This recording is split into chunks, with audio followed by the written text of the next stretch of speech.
ಕಣಿ ನಿನ್ ಹಾಡು ಹೇಳಲು ಬಹಳ ಮಜಾ ಇರುತ್ತೆ.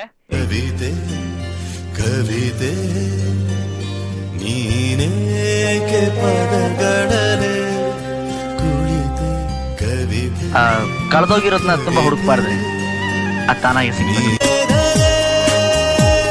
ನಿನಗೆ ನಾನೀಡನು ಹೇಳಿ ಕೇಳಿ ಮೊದಲೇ ಚೂರು ಕಳ್ಳ ನಾನು. ನೆನಪನ್ನ ಎಂಥ ಗುಂಡಿಲ್ ಹೂತಾಕಿದ್ರು ಅದ್ ಮತ್ತೆ ಎದ್ದು ಬಂದ್ ನಮ್ಮನ್ ಕಾಡುತ್ತಲ್ವಾ ಸೌಮ್ಯ? ಜೀವ ಕಳೆವ ಅಮೃತಕ್ಕೆ ಒಲವೆಂದು ಹೆಸರಿಡಬಹುದೇ, ಪ್ರಾಣ ಉಳಿಸೋ ಖಾಯಿಲೆಗೆ ಪ್ರೀತಿಯೆಂದೆನ್ನಬಹುದೇ, ಹಂಗನ ಸಾಚಾದರದಲ್ಲಿ